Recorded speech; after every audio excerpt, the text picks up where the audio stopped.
విన్నపము. ఒక పుస్తకం పెట్టుకోండి, ఒక రోజుకి ఒక్క పాయింట్ మాత్రమే రాసుకోండి, 1 లేదా 2 రాసుకోండి ముఖ్యమైన పాయింట్ అనేది. తర్వాత అది నాకు మళ్ళీ ఫీడ్బ్యాక్ ఇస్తే నేను చెప్పిన దాంట్లో మీకు ఎంతవరకు మీకు అర్థమైంది, అర్థం చేసుకునే ప్రయత్నం చేశాను, ఆ ఫీడ్బ్యాక్ వల్ల నాకు కూడా ఉపయోగం ఉంటుంది. నేను మళ్ళీ ఇంకొంచెం నన్ను ఇంప్రూవ్ చేసుకోవడానికి. సో తృతీయాధ్యాయం మనం చెప్పుకుంటున్నాము. అందులో భాగంగా మనం పోయిన వారం 8వ శ్లోకం దాకా చెప్పుకున్నాం. అంటే అయితే మిథ్యాచారి గురించి చెప్పుకున్నాం పోయినసారి. కర్మ సన్యాసం చేసినా లోపల ఇంద్రియ భోగిగా ఉంటాడు ఎవరు, మిథ్యాచారి. దానికన్నా కూడా విష్ణు ప్రీతికి కర్మాచరణ చేస్తూ బంధ విముక్తి ఏదైతే ఉన్నదో అది చాలా ఉత్తమమైనటువంటిది అనే విషయాన్ని మనము 8-9 శ్లోకాలలో చెప్పుకుంటూ ఉన్నాం. తర్వాత 10 నుంచి 16 శ్లోకాల దాకా కర్మకాండకి కర్మయోగానికి ఈ రెండింటినీ కూడా సమన్వయం చేస్తూ చెప్పేటువంటి విషయం వస్తుంది మనకి. 10-11 శ్లోకాల్లో యజ్ఞాచరణ ద్వారా ఆనందాన్ని పొందటం, మానవులు దేవతల మధ్య సహకారం ఎలా ఉండాలనే విషయాన్ని ఆ 2 శ్లోకాల్లో చెప్తే, 12-13 శ్లోకాల్లో యజ్ఞమునకు నివేదించని ఆహారం దొంగతనంతో సమానం. అంటే భగవత్ ప్రీతికై నివేదించని ఆహారము దొంగతనంతో సమానంగా ప్రస్తావిస్తారు భగవానుడు. తర్వాత 14 నుంచి 14, 15, 16 శ్లోకాల్లో యజ్ఞం అంటే త్యాగము లేని జీవితం పాపంతో కూడినటువంటిది. ఎవరైనా సరే మనము త్యాగం చేయకుండా చేసేటువంటి జీవితం ఏదైతే ఉందో అది పాపంతో సమానమైందని చెప్పుకుంటాం. సో పోయిన వారం మనం ఈ శ్లోకం చెప్పుకున్నాం. నియతం కురు కర్మత్వం కర్మజ్యాయోహ కర్మణ శరీరాత్రాపిచేన ప్రసిద్ధేద కర్మణ. నీ విద్యుక్త ధర్మము నీవు నిర్వర్తింపము, ఏలైనా అది అకర్మ కన్నాను ఉత్తమమైనది. ఏమి చేయకుండా ఉండేదానికన్నా కూడా ఉత్తమమైనది ఇది నీకు ఇవ్వబడినటువంటి విద్యుక్త ధర్మం. కర్మ చేయకుండా ఎవరు కూడా దేహ పోషణ సైతము చేసుకోలేరు అనేటువంటి విషయాన్ని భగవానుడు మనకి 8వ శ్లోకంలో చెప్పడం జరిగింది. తర్వాత మనం ఇవాళ 9వ శ్లోకంలోకి వెళ్దాం. యజ్ఞార్థాత్ కర్మణోన్యత్ర లోకోయం కర్మ బంధనః తదర్థం కర్మ కౌంతేయ ముక్త సంగ సమాచరా. హరే కృష్ణ. మత చౌతర శ్లోకం. చదువుతాను ప్రభుజీ. హరే కృష్ణ ప్రభుజీ.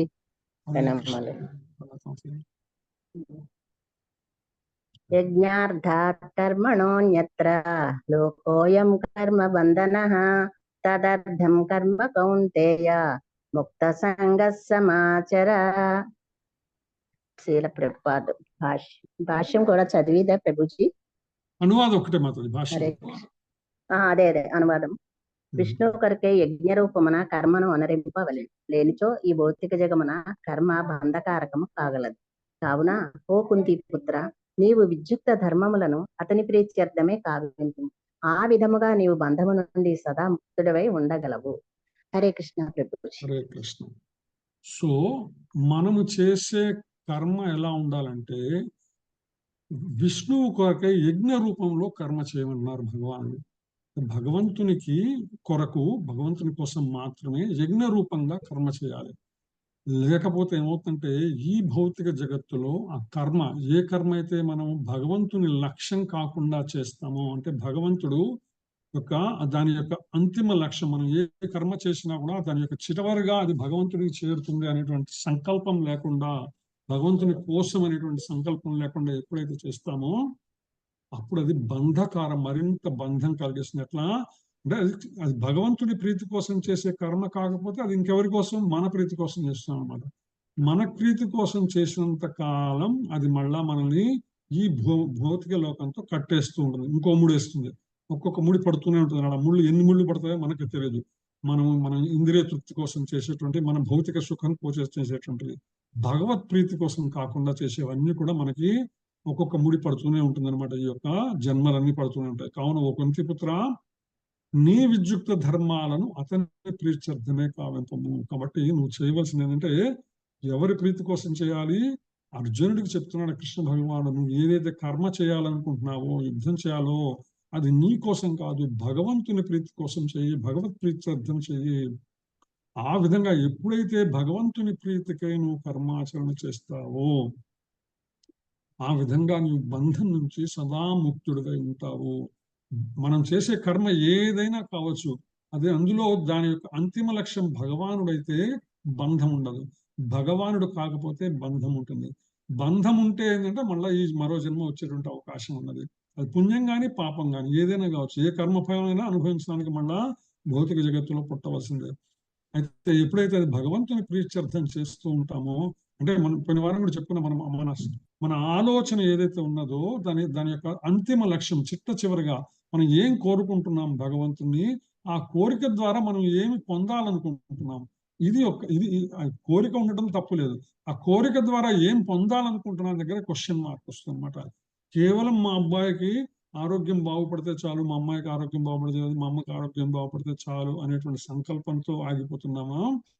ఆగిపోయిన తర్వాత ఏంటి, దాని అంతిమ ఫలం ఏంటి అంటే, ఏదైతే నేను కోరుకుంటున్నానో తద్వారా నేను మరింత సమయాన్ని భగవత్ సేవకు వినియోగించేటువంటి అవకాశం ఉన్నది.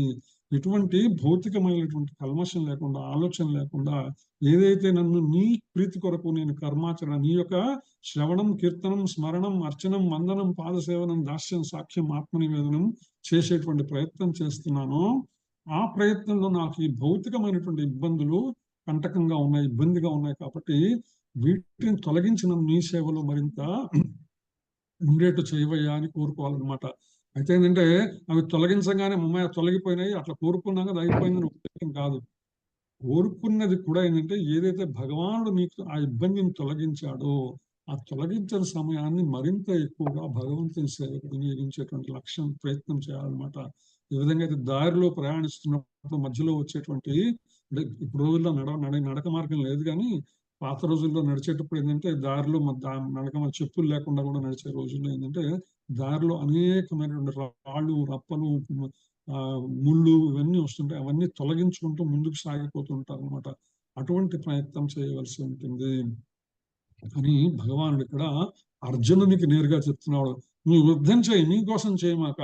నీ యుద్ధం చేయడం వల్ల నీకేదో కష్టం వస్తుంది, పాపభీతి వస్తుంది, సుఖం వస్తుంది, సుఖం రాకపోదు, ఇవన్నీ నీ గురించి నువ్వు ఆలోచించుకుంటున్నావు కానీ నీ గురించి కాదు. నువ్వు ఏదైతే చేస్తున్నావు అది భగవంతుడి గురించి, నా గురించి చేస్తున్నావు అనేటువంటి స్పృహలో నువ్వు. నేను కేవలం భగవంతుడు చెప్పటం వల్ల చేస్తున్నాను, భగవంతుడి ప్రీతికై చేస్తున్నాను, ఇది చేయటం వల్ల భగవంతుడు ప్రీతి చెందుతాడు, ఆయన తృప్తి చెందుతాడు అనేటువంటి సంకల్పంలో చేయమని చెప్తున్నాడు. అంతేకాకుండా ఏ యజ్ఞం చేసినా దాని చివరిలో మళ్ళా నాకే చెందుతాయన్న విషయాన్ని మర్చిపోవద్దు. భగవంతుని చెందుతాయన్న విషయము మనకు 5వ అధ్యాయంలో కూడా వస్తుందన్నమాట. భోక్తారం యజ్ఞ తపసాం సర్వలోక మహేశ్వరం సుహృదం సర్వభూతానాం జ్ఞాత్వా మాం శాంతి ముచ్యతే. నా సంపూర్ణ భావన ఎందున్నవాడు నన్ను సర్వ యజ్ఞములకు, తపస్సులకు చరమ భోక్తగను, సకల లోకములకు, దేవతలకు ప్రభుగను, సకల జీవులకు లాభమును గూర్చివానిగను మరియు శ్రేయోభిలాషిగను తెలుసుకొని భౌతిక దుఃఖముల నుండి విడివడి పరమశాంతిని పొందుతాడు అనేటువంటి విషయం. అంటే ఆ యొక్క చరమ భోక్త అన్నిటికీ కూడా ఏ యజ్ఞమైనా కూడా కరోషి యస్నాసి యజ్జుహోషి దదాసి తపస్యసి కౌంతేయ తత్పురుష్వమదర్పణం అంటారు కదా భగవానుడు. ఏమి చేసినా కూడా అది భగవంతుని ప్రీతి కోసం చేయాలి. సాధారణంగా ఏంటంటే దేహ పోషణ కోసం కనీసం ప్రతి ఒక్కరూ కర్మ చేయాల్సి ఉంటుంది. అది ఆ ప్రయోజనం కొరకు వర్ణాశ్రమం యొక్క విద్యుక్త ధర్మాలు చెప్పబడ్డాయి. అంటే నీ యొక్క ధర్మాలు నువ్వు ఎలా అంటే దేహ పోషణ కోసం కర్మ ఆచరించవలసిందే, కానీ ఆ దేహ పోషణ కూడా ఎందుకు చేయాలి అనేటువంటి దగ్గర అక్కడ వస్తున్నమాట క్వశ్చన్ మార్కు. ఆ ప్రయోజనం కొరకే వర్ణాశ్రమ ధర్మాలు చెప్పబడ్డాయి. ఏ వర్ణములో ఉన్నప్పటికీ, ఏ ఆశ్రమంలో ఉన్నప్పటికీ ఆ చేసేటువంటి కర్మ విధానం యొక్క అంతిమ లక్ష్యము ఏమిటంటే భగవంతుడై ఉండాలి అనేటువంటి విషయాన్ని మనకి సదా అనేక సందర్భాల్లో ఈ శ్లోకాలు, ఇప్పుడు రాబోయే శ్లోకాల్లో కూడా భగవాన్ మనకి గుర్తు చేస్తూనే ఉంటాడు. యజ్ఞం అంటే ఏంటంటే భగవానుడే, సాక్షాత్ విష్ణుమూర్తి. అంతేకాదు యాగ కర్మల్ని కూడా యజ్ఞం చేయని చెప్పబడుతుంది. యాగ కర్మలన్నీ కూడా విష్ణు ప్రీత్యర్థమని నిర్ణయించబడ్డాయి వేదాల ద్వారా. యజ్ఞోవై విష్ణువు, యజ్ఞమే విష్ణువు అనేటువంటి విషయాన్ని వేదములు స్పష్టం చేస్తున్నాయి అన్నమాట. యజ్ఞమే విష్ణువు అంటే ఏమి చేసినా కూడా యజ్ఞమునకు వాడేటువంటి వస్తువుల దగ్గర నుంచి, యజ్ఞం చేసేటువంటి ప్రక్రియ దగ్గర నుంచి, యజ్ఞము తర్వాత ఫలములు ఇవన్నీ కూడా విష్ణు స్వరూపములే అనేటువంటి విషయాన్ని. అందుకనే యజ్ఞంలో సహజంగా ఏంటంటే రావి సమిధలు వాడతారనమాట. మనకి తెలిసిన విషయమే, రావి భగవంతుని విష్ణుమూర్తి యొక్క ప్రతిరూపం అనేటువంటిది, రావి చెట్టు ప్రతిరూపం అనుకుంటుంటారు. అట్లా అందులో వాడే సమిధల దగ్గర నుంచి, గోవుల దగ్గర నుంచి తీసుకునే నెయ్యి నుంచి, గోమయం నుంచి ప్రతిదీ వస్తువులు ఏవైతే యజ్ఞంలో వాడతామో ఈ వస్తువులన్నీ కూడా భగవత్ సంబంధమైనటువంటి ఉంటాయి. యజ్ఞ ప్రక్రియ భగవత్ సంబంధమై ఉంటుంది. యజ్ఞం చేసేటువంటి విధానము, యజ్ఞంలో చివర యజ్ఞ ఫలాన్ని కూడా భగవంతుడికి, అంటే వాస్తవంగా యజ్ఞ అనే పదం అంటే వేరే వేరే కాదు, విష్ణువుని యజ్ఞ అని సంబోధించవచ్చు అనమాట. అందుకని మనుషుడు ఏం చేయాలంటే తనకు విధించిన యజ్ఞాలను ఆచరించినా లేదా భగవానుని విష్ణువుని నేరుగా ఆరాధించినా ఒకటే ప్రయోజనం ఉంటుంది. ఏవైతే వేదములలో చెప్పబడిన ప్రక్రియ, ఏవైతే వస్తువులను ఉపయోగించి వేదములలో చెప్పిన విధానాన్ని అనుసరించి ఎవరైతే యజ్ఞం చేస్తారో అది అదే విధంగా నేరుగా భగవంతుని కూడా ప్రత్యక్షంగా ఆరాధించినా కూడా ప్రయోజనం ఒక్కటే, రెండిట్లో తేడా ఏమీ లేదు. అందుకనే ఈ శ్లోకాన్ని అనుసరించి కృష్ణ భక్తి రసభావన అంటే కృష్ణ చైతన్యాన్ని మనలో మేల్కొల్పేది ఏదైతే ఉన్నదో అది యజ్ఞ నిర్వహణతో సమానమైనటువంటిది అని శిలా ప్రభుపాద భాషలో చెప్పారన్నమాట. వర్ణాశ్రమ పద్ధతి కూడా సైతం విష్ణు ప్రీతిని లక్ష్యంగా చెప్తుంది. విష్ణు పురాణంలో చెప్పబడిందని శిలా ప్రభుపాద భాషల్లో మనకు వివరిస్తారు. విష్ణు పురాణం 3:8 వర్ణాశ్రమాచారవత పురుషేణ పరఃపుమాన్ విష్ణు ఆరాధ్యతే. అందుకని వర్ణాశ్రమ పద్ధతి యొక్క అంతిమ లక్ష్యము కూడా అది విష్ణు ప్రీత్యర్థమే, భగవత్ ప్రీత్యర్థమే అనేటువంటి విషయాన్ని మనం తెలుసుకొని మనము చేసేటువంటి కర్మలన్నీ కూడా భగవత్ ప్రీతి కోసం చేయాలి. కానీ భగవత్ కీర్తి కాకుండా మన ప్రీతికి అయితే ఎప్పుడైతే మనం చేస్తున్నామో అది శుభకర్మలు కానీ అశుభకర్మలు కానీ ఏవైనా కావచ్చు, అవి మన ఈ లోకంలో మరింత కట్టిపడేస్తూ ఉంటాయి అనమాట.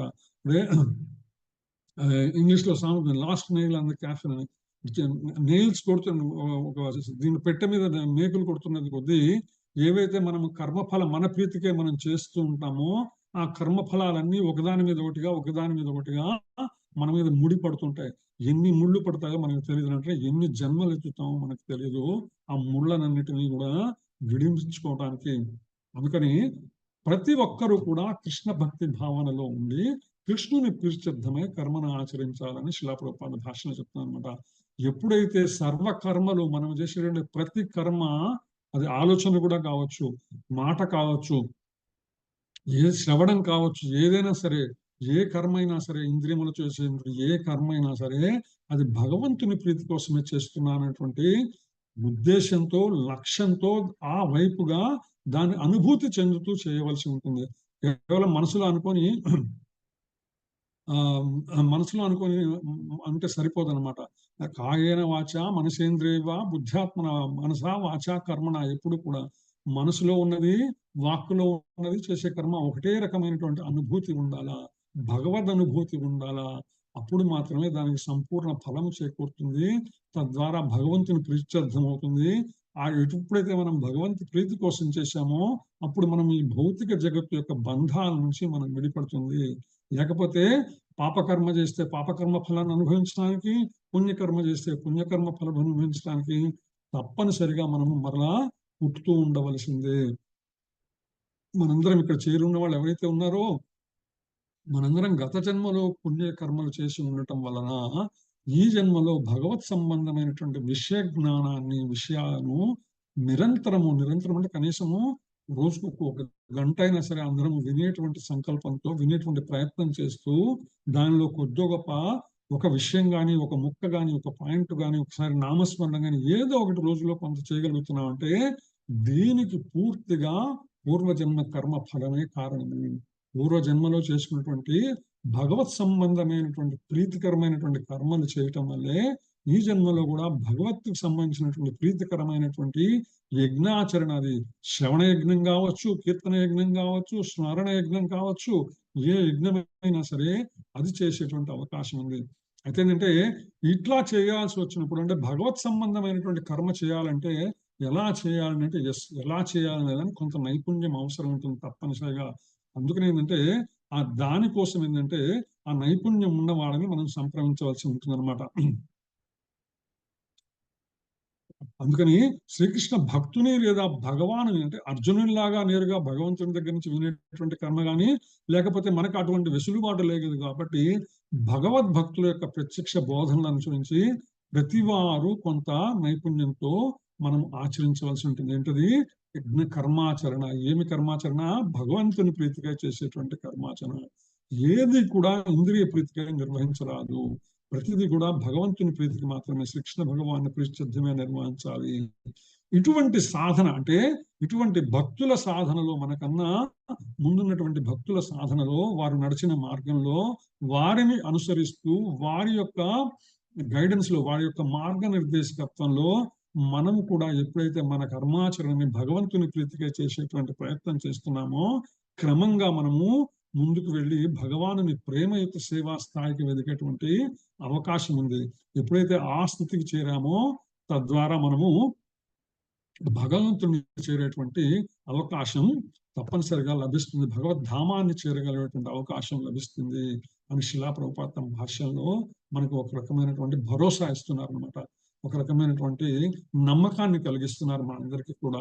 సో ఆ విధంగా మనము తర్వాత శ్లోకంలోకి వెళ్దాం. భగవద్గీత 3వ అధ్యాయం 10వ శ్లోకం. సహ యజ్ఞ ప్రజా సృష్ట్వా పురోవాచ ప్రజాపతి అనేన ప్రసవిష్యధ్వం ఏషవోస్తిష్ట కామధుక్. సహజ యజ్ఞ ప్రజా సృష్ట్వా పురోవాచ ప్రజాపతి అనేన ప్రసవిష్యధ్వం ఏషవోస్తిష్ట కామధుక్. హరే కృష్ణ మాత చరణ్. హరే కృష్ణ ప్రభుజీ. సహ యజ్ఞ ప్రజా సృష్ట్వా పురోవాచ ప్రజాపతి అనేన ప్రసవిష్యధ్వా మేషవోస్తిష్ట కామధుక్. భాష భావం. శ్రీల ప్రభుపాదికి సృష్టి ఆరంభమున సర్వజీవులకు ప్రభువైన భగవానుడు మానవులను మరియు దేవతలను విష్ణు ప్రీత్యర్థమైన యజ్ఞములతో సహా సృష్టించి, ఈ యజ్ఞములచే మీరు సౌఖ్యవంతులు కండు, ఏలయనా వీని ఆచరణము మీ సుఖజీవనమునకు మరియు ముక్తికి కావలసిన సర్వమును వసంగును అని ఆశీర్వదించెను. హరే కృష్ణ ప్రభుజీ. హరే కృష్ణ. సృష్టి ఆరంభమున సర్వజీవులకు ప్రభు అయిన భగవానుడు మానవులకు మరియు దేవతలకు విష్ణు ప్రీత్యర్థమైన యజ్ఞములతో సహా సృష్టించి, ఈ యజ్ఞములచే మీరు సౌఖ్యవంతులు కండు, ఏలైనా వీని ఆచరణము మీ సుఖజీవనమునకు మరియు ముక్తికి కావలసిన సర్వమును వసంగును అని ఆశీర్వదించను.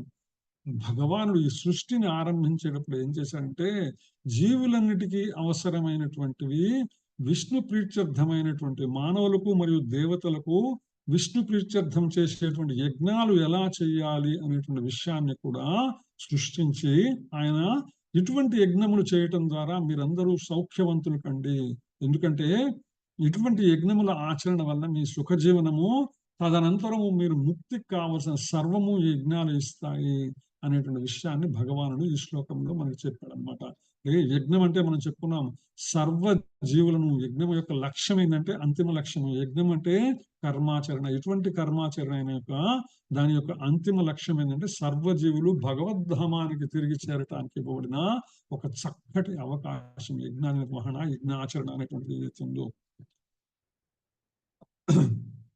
ఎప్పుడైతే మనం భగవంతుని దేవదేవుడైన శ్రీకృష్ణుతో మనకు గల ప్రత్యక్ష సంబంధాన్ని మరచిపోయి భౌతిక భావన చేత కప్పుబడి ఉంటాము కాబట్టి వాటి నుంచి బయటపడి మళ్ళా మనలో ఉన్నటువంటి కృష్ణ చైతన్యాన్ని మనము దర్శించి తద్వారా భగవంతుని చేరే మార్గం ఎలా చేరాలి అనేది మనకు తెలియజెప్పేదే ఈ యజ్ఞాచరణ. మరి ఈ యజ్ఞాచరణ ఎలా చేయాలని తెలిపేదే వేదములు. వేదములను భగవానుడే సృష్టించాడు. వేదముల ద్వారా చెప్పబడిన యజ్ఞాచరణ ఎలా చేయాలో మనకి భగవానుడే చెప్పాడు. యజ్ఞం యొక్క అంతిమ లక్ష్యం ఎవరో భగవానుడే చెప్పాడు అనమాట. సో అందుకనే వేదైశ్చ సర్వైరహమేవ వేద్యః అని భగవద్గీత కూడా మనకు తెలుస్తుంది. అంటే వేదముల చేత, వేదముల ద్వారా వేదాంతము, వేదముల అంతమును ఎవరిని తెలుసుకోవాలంటే నన్ను తెలుసుకోవాలనే విషయాన్ని భగవాన్ మనకు భగవద్గీతలో చెప్తాను అనమాట. తనని గురించి తెలుసుకోవటమే వేదముల యొక్క, కృష్ణ భగవాను గురించి తెలుసుకోవటమే వేదముల యొక్క ఉద్దేశమని భగవాను చాలా స్పష్టంగా తెలిసారనమాట.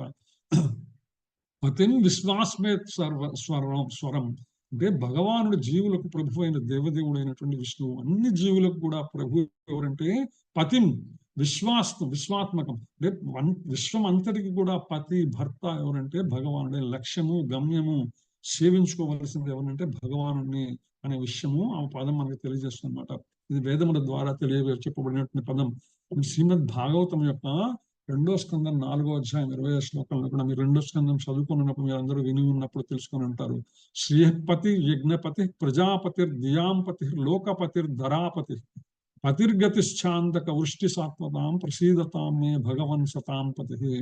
భగవానుడైన విష్ణువే ప్రజాపతి, అతడే సమస్త జీవులకు, సమస్త లోకములకు, సమస్త సౌందర్యములకు పతి ఉన్నాడు. సర్వులకు అతడే రక్షకుడు, సేవింపదగినవాడు. పతి అంటే ఏంటంటే సేవింపదగినవాడు, ఆశ్రయించదగినవాడు, రక్షించువాడు. అన్ని పదాలకి అర్థం కూడా పతి అయినటువంటిది వస్తుందన్నమాట. అందుకనే ఆయనే రక్షకుడు అనమాట.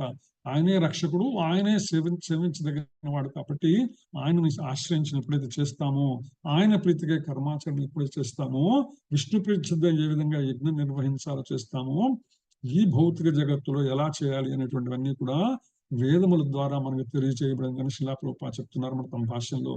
తద్వారా ఈ జగత్తు, ఎందుకంటే వేదముల ద్వారా ఎందుకు చెప్పండి అంటే, ఈ జగత్తు ఉన్నంత వరకు కూడా ఎటువంటి కలతలు లేకుండా సుఖంగా జీవించి దేహత్యాగం చేసిన తర్వాత చిట్ట చివరిగా భగవద్ధామం ఎలా చేరవచ్చు.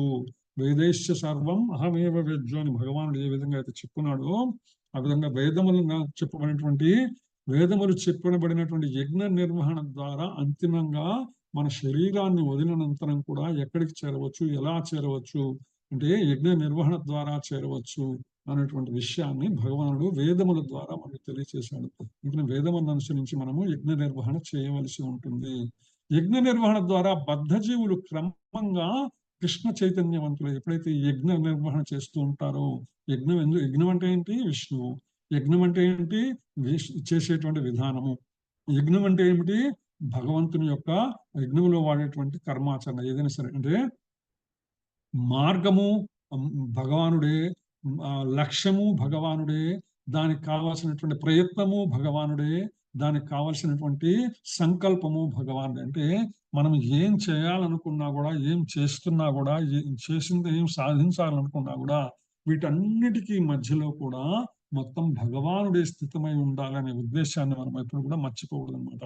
అందుకనే కలియుగంలో మనుషుల యొక్క ఉన్నతి కోసము, వాడి బద్ధ జీవనం నుంచి బయటపడి ఊర్ధ్వలోకాలకు వెళ్ళటం కోసము వేదములు చెప్పబడ్డాయి. వేదములలో ఎలా యజ్ఞ నిర్వహణ చేయొచ్చు అనే విధానం చెప్పబడింది. అయితే ఏంటంటే కలియుగంలో వేదములు హరినామ సంకీర్తన యజ్ఞాన్ని ఉపదేశిస్తున్నాయని శిలా ప్రభుపాదుల భాష్యంలో చాలా స్పష్టంగా తెలియజేస్తున్నట. హరేర్నామ హరేర్నామ హరేర్నామైవ కేవలం కలవు నాస్తేవ గతిరన్యత అని చెప్తున్నారు కదా. మనకు అనేక సందర్భాల్లో విన్నాం మనం అనమాట. సో కలియుగంలో హరినామ సంకీర్తనకి మించినటువంటి యజ్ఞం మరొకటి లేదు. సంకీర్తన యజ్ఞము అంటే ఇది నవవిధ భక్తి మార్గాలు ఏవైతే ఉన్నాయో, శ్రవణం, కీర్తనం, విష్ణు స్మరణం, అర్చనం, వందనం, పాదసేవనం, దాస్యం, సాఖ్యం, ఆత్మ నివేదనం వంటి నవవిధ భక్తి మార్గాలు అన్ని కూడా యజ్ఞములే. ఎందుకంటే వాటి యొక్క అంతిమ లక్ష్యము భగవానుడే, అది చేసేటువంటి విధానము భగవానుడే, దానిలో ఉన్నటువంటి వాడేటువంటి వనరులన్నీ కూడా అంటే హరినామమే కదా. హరినామాన్నే వాడుతున్నాం. నామము భగవంతుని రూపము, సాక్షాత్తు భగవంతుని రూపంతో నామం అనమాట. ఆ నామాన్ని వాడుతున్నాం, అది నిరంతరం వాడుతున్నాము, అన్ని కాలాల్లో వాడుతున్నాం. కాలము భగవానుడే, ఆ వాడేటువంటి నామము భగవానుడే, దాని తర్వాత మనం చేరవలసినటువంటి గమ్యము భగవానుడే. సో ఇది యజ్ఞము యొక్క సంపూర్ణ స్థితి అనమాట. అంటే వాడేటువంటి వస్తువు కానీ, వాడేటువంటి విధానము కానీ, చేసే విధానము కానీ, చేసే విధానం యొక్క అంతిమ లక్ష్యము కానీ ఏవైతే అన్ని కూడా భగవంతునితో ముడిపడి ఉంటాయో, దానికన్నా ఉత్తమమైనటువంటి యజ్ఞము మరొకటి లేదు. అందులో ప్రత్యేకించి కలియుగంలో విశేషంగా అందరికీ అనమాట అందుబాటులో ఉండి అందరము ఆచరించదగినది, సులభంగా చేయగలిగినది సంకీర్తన యజ్ఞం అంటాం అనమాట. అందుకని హనుమాచార్యులు అంటారు, వెల సులభము ఫలమధికం అంటారు అనమాట. ఏమి వెల చాలా సులభం, ఏమి అసలు ఖర్చే లేదు. హరినామస్మరణ చేయడానికి ఖర్చు ఏమన్నా అవుతుందా? ఏమీ కాదనమాట. కేవలం హరినామస్మరణ అనేటువంటి యజ్ఞము ద్వారా, హరినామస్మరణ అనేటువంటి శ్రవణం ద్వారా, హరినామస్మరణం అనేటువంటి కీర్తన ద్వారా ఎప్పుడైతే యజ్ఞ నిర్వహణ చేస్తున్నామో, ఆ యజ్ఞ నిర్వహణ యొక్క అంతిమ లక్ష్యము భగవానుడే. కాబట్టి దాని మించినటువంటి ఉత్తమమైనటువంటి విధానం మరొకటి లేదు. అందుకే శ్రీ చైతన్య మహాప్రభు ఈ యుగ జనులు ప్రత్యేకించి మన కానీ ఎందుకంటే ఆయన వచ్చింది 600 సంవత్సరాల క్రితమే. 600 సంవత్సరాల తర్వాత నుంచి ఉన్నటువంటి పరిస్థితులకు అనుగుణంగా ఆయన మనకి ఇచ్చినటువంటి మహాప్రసాదం ఏంటంటే సంకీర్తన యజ్ఞం అన్నమాట. సంకీర్తన యజ్ఞము కృష్ణరస భక్తి రస భావన రెండు ఒకదానికి ఒకటి చాలా చక్కగా వెళ్ళిపోతాయి. చెప్పుకున్నాం కదా, ఇప్పుడే చెప్పాను మీకు.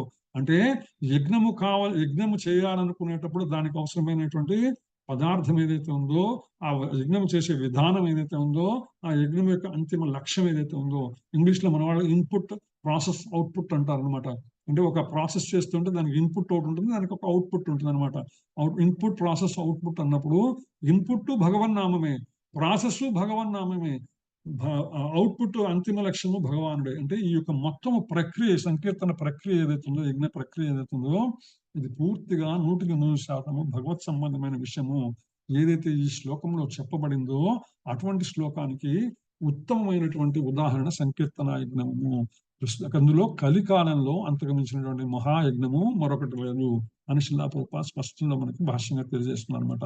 దీనికి ఉదాహరణగా శిలా ప్రభుపాద శ్రీమద్ భాగవతము 11వ స్కందం అనమాట. 11వ స్కందములోని 5వ అధ్యాయము 32వ శ్లోకంలో ఒకటి చెప్తున్నారు. ఒక శ్లోకాన్ని మనకు ప్రస్తావిస్తున్నారు. కృష్ణవర్ణం త్రిశాకృష్ణం సాంగోపాంగాస్త్ర పార్షదం యజ్ఞై సంకీర్తన ప్రాయై యజంతి సుమేధసః. ఈ కలియుగమునందు మేధా సంపత్తి కలిగిన మనుజులు పార్షదులతో కూడినటి భగవాను సంకీర్తన యజ్ఞముచే పూజింతురు. ఈ కలియుగమునందు మేధా సంపత్తి కలిగినటువంటి మనుషులు పార్షదులతో కూడి భగవాను సంకీర్తన యజ్ఞముచే పూజించరు. ఈ శ్లోకంలో చైతన్య మహాప్రభు తెలుపబడిన అంటే సాక్షాత్తు శ్రీకృష్ణ చైతన్య మహాప్రభు గురించి ఈ శ్లోకంలో చెప్పబడిందని శిలా ప్రభుపాద మా భాషలో చెప్తున్నారు అనమాట. అంటే సంకీర్తన యజ్ఞం కూడా ప్రత్యక్షంగా ప్రస్తావించబడింది. వేదములలో తెలిపిన ఇతర యజ్ఞం కన్నా కూడా కలియుగంలో సంకీర్తన యజ్ఞం సర్వ ప్రయోజనాలకు సులభమైనటువంటిది, మహనీయమైనటువంటిది అనే విషయాన్ని శిలా ప్రభుపాద చెప్తున్నారు అనమాట. భగవద్గీత 9వ అధ్యాయం 14వ శ్లోకం కూడా మనకి కీర్తన యొక్క ప్రాముఖ్యత తెలియజేస్తుంది.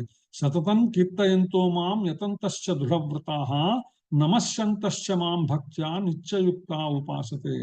మహాత్ములు దృఢ నిశ్చయముతో యత్నించి సదా నా మహిమలను కీర్తించుచు నాకు నమస్కారం అసుగుచు నిత్యయుక్తులై నన్ను భక్తితో పూజింతురు అనే విషయాన్ని భగవానుడు మనకి 9వ అధ్యాయం 14వ శ్లోకంలో చెప్పడం జరిగింది అనమాట. తర్వాత 11వ శ్లోకంలోకి వెళ్దాం మనం. దేవాన్ భావయతానేన తే దేవా భావయస్తువః పరస్పరం భావయంతః శ్రేయః పరమవాప్స్యథ. హరే కృష్ణ మాత, చదవండి మాత. హరే కృష్ణ. దేవాన్ భావయతానేన తే దేవా భావయంతు వః పరస్పరం భావయంతః శ్రేయః పరమవాప్స్యథ. శీల ప్రభుపాద. యజ్ఞములచే సంతృప్తి పొందిన దేవతలు మీకు ప్రియమును కూర్చగలరు. ఆ విధముగా మానవులు మరియు దేవతల నడుమ గల పరస్పర సహకారముచే సర్వులకు శ్రేయస్సు కలుగగలరు. హరే కృష్ణ. సో యజ్ఞములచే సంతృప్తి చెందినటువంటి దేవతలు మీకు ప్రియమును కూర్చగలరు. ఇది ఎవరికి చెప్తున్నాడో భగవానుడు మనకు చెప్తున్నాడు అనమాట. ఎప్పుడైతే యజ్ఞాచరణ చేస్తామో దేవతలు ప్రీతి చెందుతారు. ఆ విధంగా మానవులు మరియు దేవతల నడుమ గల పరస్పర సహకారం సర్వులకు శ్రేయస్సము, అంటే అటు దేవతలకు ఇటు మానవులకు కూడా శ్రేయస్కరమైనటువంటిది అనే విషయాన్ని ఇక్కడ భగవానుడు మనకి ఈ శ్లోకంలో తెలియజేస్తున్నమాట. ప్రకృతి నిర్వహింపని ఈ యొక్క ప్రకృతి ఏదైతే ఉందో, మనం ఈ ప్రకృతి సంబంధం ఈ సృష్టి ఏదైతే ఉన్నదో, ఈ విశ్వములో ఉన్నటువంటి అనేక అంగములకు వ్యవహారములను నిర్వహించటానికి కోసమని నియమింపబడినటువంటి వాళ్ళే దేవతలు అన్నమాట. విశేషంగా ఏంటంటే జీవుల యొక్క దేహ పోషణకు అవసరమైన గాలి, వెలుతురు, నీరు, వనరులు ఇచ్చే కార్యము దేవతలకు అప్పగించబడింది. వాయుదేవుడు, వరుణదేవుడు, ఇంద్రదేవుడు, ఇట్లా దేవతలందరూ ఎందుకు నిలబడ్డారంటే వీళ్ళందరూ కూడా ఈ ప్రకృతిలో ఉన్నటువంటి వనరులన్నిటినీ కూడా మనకి అందించడం కోసం, ఎవరికి జీవుల యొక్క దేహ పోషణ కోసం అన్నమాట. అంతేకాదు శిలా ప్రభుపాద చెప్తున్నారు, ఈ దేవతలందరూ మళ్ళా ఏదో వేరే అనుకున్నారు. దేవతలందరూ కూడా భగవంతుని యొక్క శరీరములోని అంగములు మాత్రమే. వాళ్ళందరూ కూడా భగవంతుల్లోని అంతర్భాగం మాత్రమే. దేవతల తృప్తి అసంతృప్తి మానవులు చేసే యజ్ఞ నిర్వహణపై ఆధారపడి ఉంటుంది. ఎప్పుడైతే మనం యజ్ఞ నిర్వహణ చేస్తామో ఆ యజ్ఞ నిర్వహణ దీని మీద ఆధారపడి ఉంటుంది. దేవతల యొక్క తృప్తి అసంతృప్తి మనం చేసేటువంటి యజ్ఞ నిర్వహణపై ఆధారపడి ఉంటుంది. ప్రత్యేకంగా కొన్ని యజ్ఞాలు ఏవైతే ఉన్నాయో అవి దేవతల ప్రీతి కోసం చేసినప్పటికీ వాస్తవానికి అన్ని యజ్ఞముల ముఖ్య భోక్త విష్ణువే అనే విషయం మనం ఎప్పటికీ మర్చిపోకూడదు.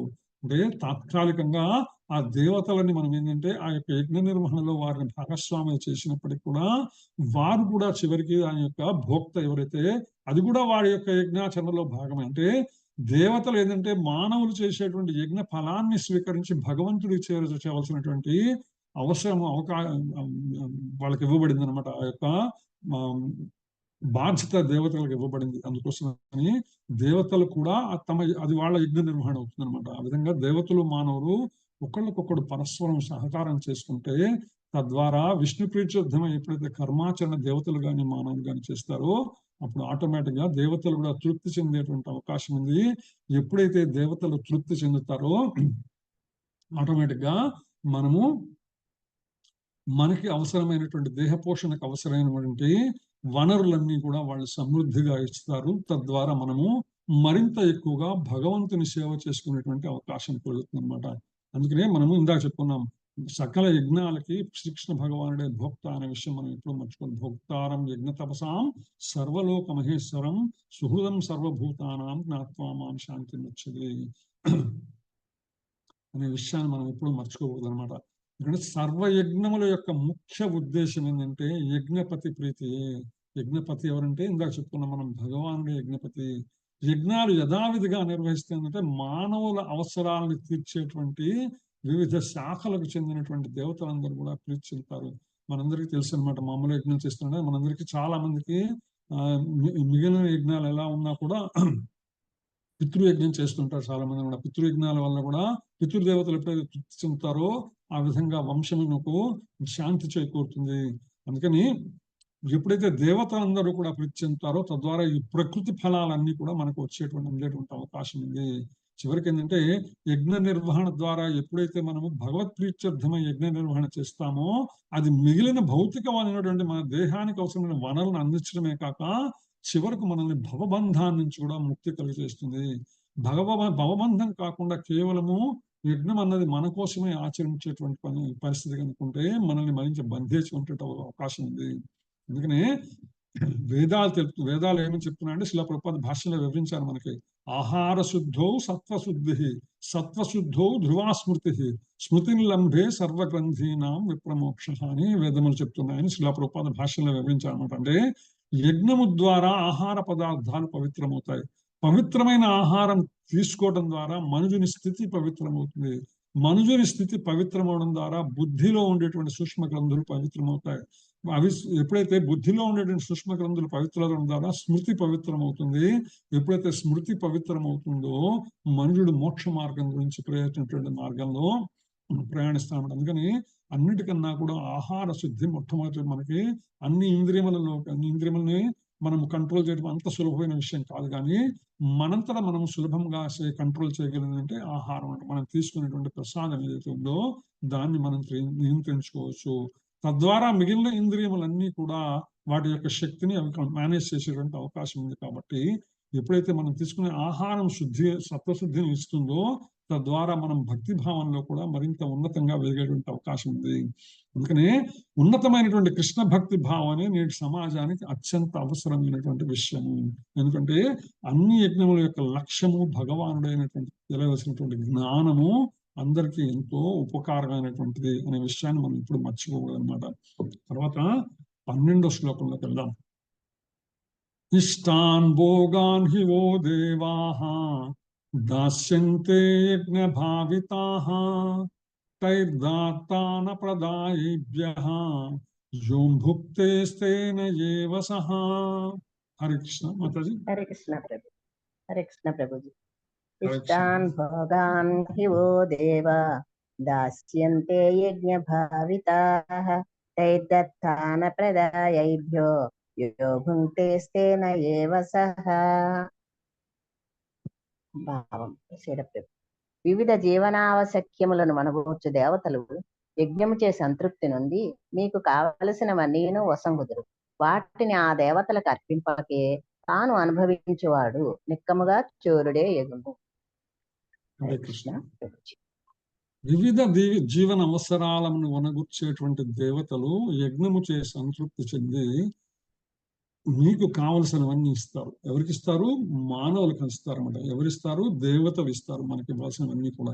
వాటిని ఆ దేవతలకు అర్పించకుండా ఎవరైతే దేవతలకు ఇవ్వమని ఎవరు చెప్పారు? భగవానుడు చెప్పారు. అంటే దేవతల ద్వారా మనకు భగవంతుడికి చేర్చేటువంటి ప్రయత్నం చేయాలి. ఎందుకు చేర్చారా? ప్రత్యక్షంగా మనకి భగవంతుడికి మధ్యలో దేవతలు ఉన్నారు కాబట్టి. ఎందుకు ఉన్నారు? మన భౌతికమైనటువంటి అవసరాలన్నిటినీ కూడా మనం ఏదైతే భగవద్భక్తి మార్గంలో ప్రయాణించడానికి, సాధన చేయడానికి అవసరమైనటువంటి వనరులు ఏవైతే ఉన్నాయో ఆ వనరులన్నీ ఏర్పాటు చేసేటువంటి దేవతలు కాబట్టి ఆ దేవతలకి తృప్తి కలిగిస్తూ వారి ద్వారా మనము భగవంతుడిని సేవించుకోవాల్సిన అవసరం ఉందన్నమాట. అందుకని ఇప్పుడు జీవనానికి అవసరమైన వాటిని సమకూర్చుటకు దేవదేవుడైన విష్ణువు చే దేవతలు నియోగించబడ్డారనే విషయం మనం చెప్తున్నాం. వారిని విధిగా యజ్ఞముతే సంతృప్తి పరచాలి. ఆయా దేవతల కొరకు పలు విధాలైనటువంటి యజ్ఞాలు వేదాల్లో చెప్పబడ్డాయి. ఒక్కొక్క దేవతలకు సంబంధించిన యజ్ఞాలు అని ఏ దేవతలకు ఎటువంటి యజ్ఞం చేయాలనేది కూడా వేదాల్లో చెప్పబడ్డాయి. కానీ అంతిమంగా అవన్నీ కూడా దేవదేవునికి అర్పణపడతాయి. అంటే కేవలం ఏంటంటే ఆ దేవతలు ఎవరైతే మన నుంచి ఫలం తీసుకుంటారో, యజ్ఞ హవిస్సు తీసుకుంటారో వాళ్ళు నేరుగా మళ్ళీ భగవంతుడికి చేరవేసేటువంటి అంటే ఒక విధంగా ఏంటంటే దేవతలంటే ఎవరో కాదండి, మానవులుగా వచ్చినటువంటి వాళ్ళే వారు చేసినటువంటి పుణ్యకర్మల ఫలంతో తర్వాత దేవతల అవతారం వచ్చి దేవతల రూపం వచ్చేటువంటి అవకాశం ఉంది. మనలో కూడా ఎవరైనా సరే తర్వాత జన్మలో ఉత్తమమైనటువంటి భక్తులు, ఈ సత్సాంగత్యంలో భక్తులు మరు జన్మలో తాము ఈ జన్మలోనే భగవంతుని చేరగలిగితే అదృష్టవంతులు. చేరలేకపోతే అంటే వాళ్ళ పుణ్య ఫలం కారణంగా దేవతలుగా మారేటువంటి అవకాశం వస్తుంది అనమాట. ఏ లోకంలో దేవతలైనా కావచ్చు, వారి కర్మ ఫలాన్ని అనుసరించి ఉంటుందన్నమాట. ఆ దేవతలు భగవంతుడికి మనకి మధ్యలో ఒక వారధిగా ఉండేది. మనం ఇచ్చేటువంటి హవిస్సులని వాళ్ళు తీసుకెళ్లి భగవంతుడికి అర్పిస్తారనమాట. అయితే శిలా ప్రభుపాద చెప్తున్నారు, ఇది ఎప్పుడు అంటే శ్రీకృష్ణ భగవాను గురించి తెలియని వారికే ఈ యొక్క దేవతల యజ్ఞాలు ఆదేశించబడ్డాయి.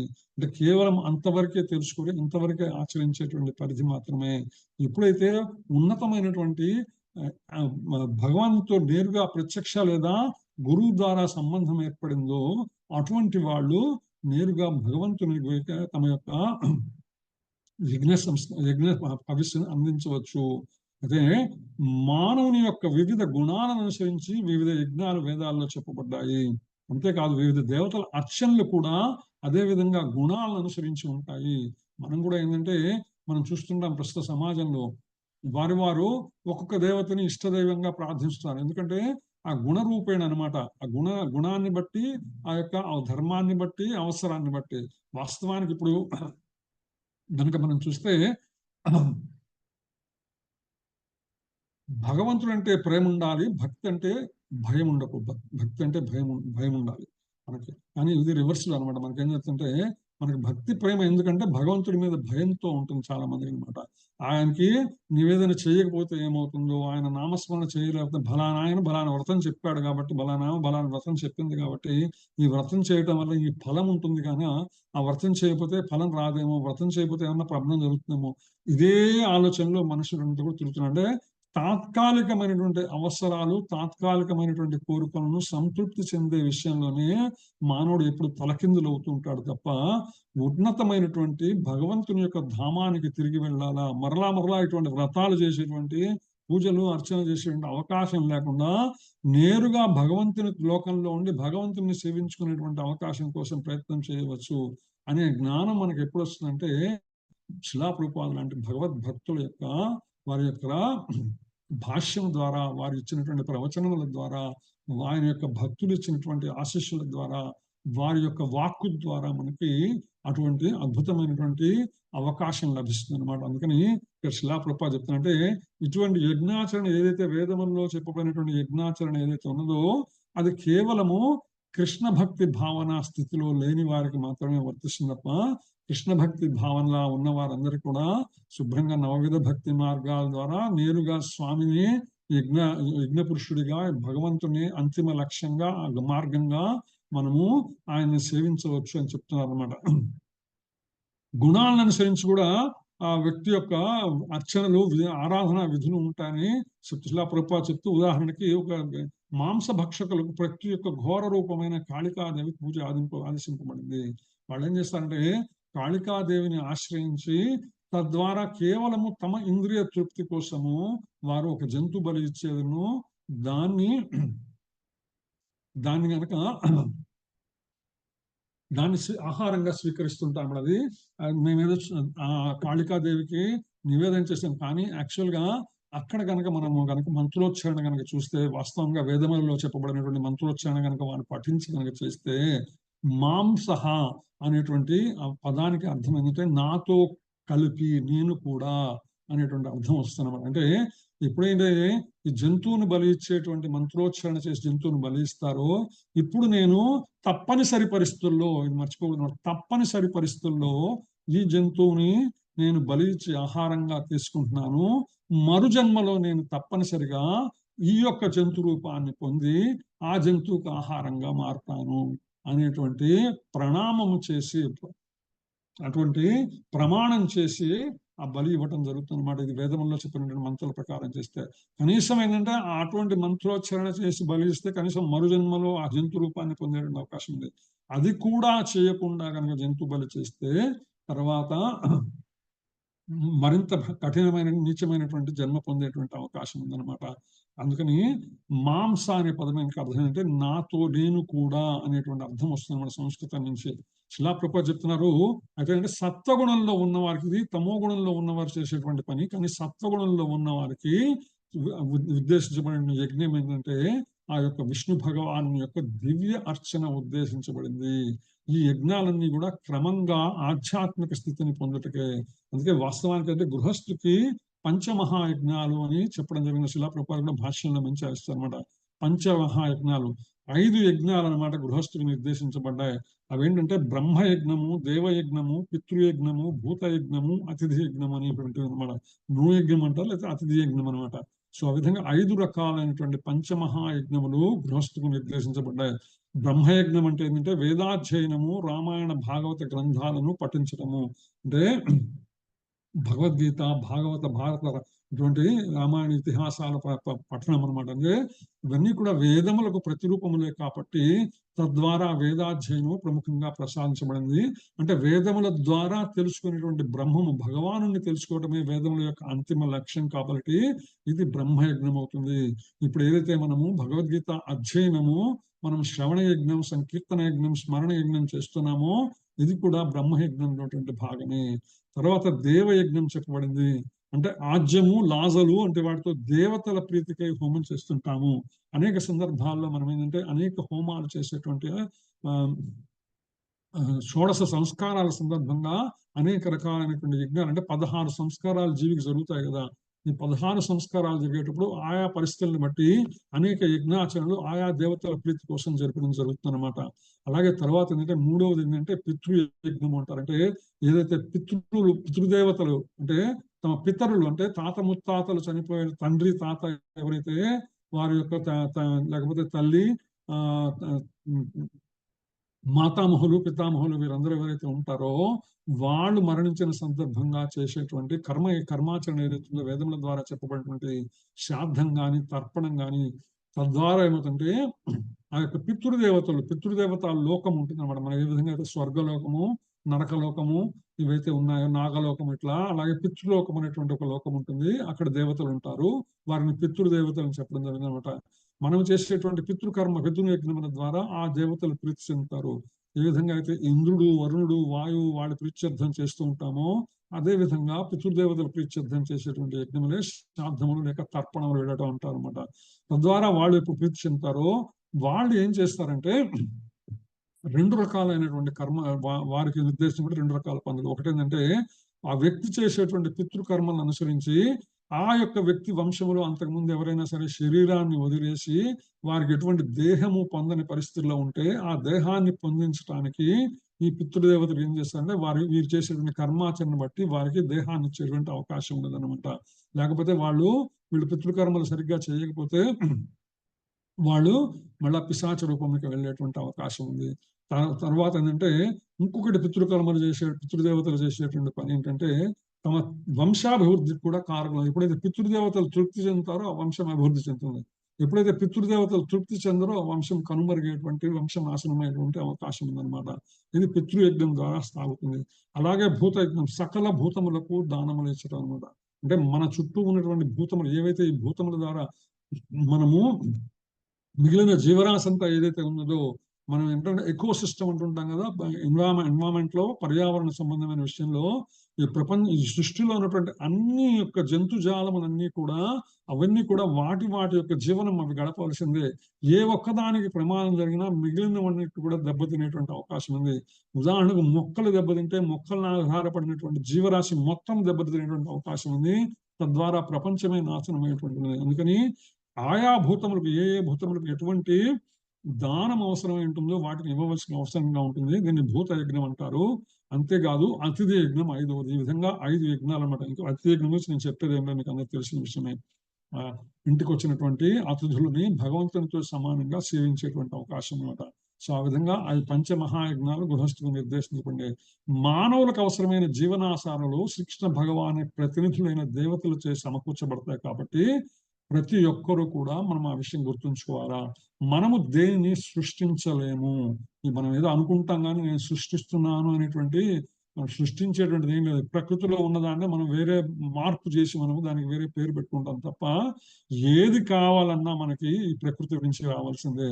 మనం భుజించే ఆహారం కానీ సత్వగుణ ప్రధానాలు అయితే ధాన్యము, ఫలాలు, కాయగూరలు, పాలు, పంచదార మొదలన్నీ కూడా ప్రకృతి నుంచి రావాల్సిందే. మాంసాహారాల గురించి మాంసం ఏదైనా కానీ ఇవన్నీ కూడా ఏది మానవుడు సృష్టించలేడు. కేవలము భగవంతుని యొక్క సృష్టి మాత్రమే, భగవంతుని ద్వారా ఇవ్వబడింది మాత్రమే.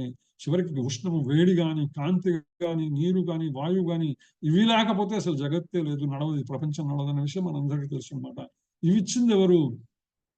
భగవానుడే.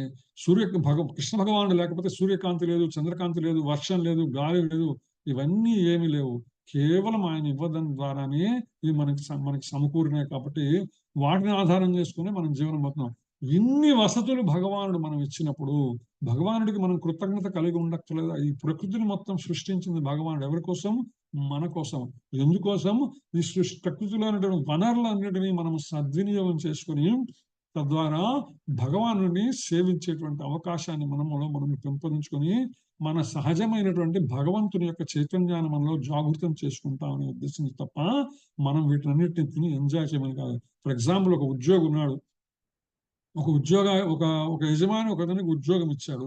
ఇస్తే ఏం చేస్తాడు? వాడు కూర్చోడానికి సరైన టేబుల్, వాటికి కూర్చోడానికి సరైనటువంటి చైరు, వాడికి వస్తుగా ఉండటానికి ఒక కంప్యూటరు, వాతావరణం చల్లగా ఉండటానికి ఒక ఎయిర్ కండిషనరు, లేదు మధ్య మధ్యలో వాడు స్ట్రైన్ అయిపోతాడని చెప్పి వాడి కోసమని వాడికి మళ్ళీ సపోర్ట్ చేయడం కోసమే వాడికి పాలు, కాఫీలు, టీలు అందించేవాళ్ళు, తిండి అందించేవాళ్ళు, ఇట్లా రకరకాలైన ఏర్పాట్లన్నీ చేస్తాడనమాట ఒక యజమాని ఒక వ్యక్తిని ఉద్యోగంలో పెట్టుకున్నప్పుడు.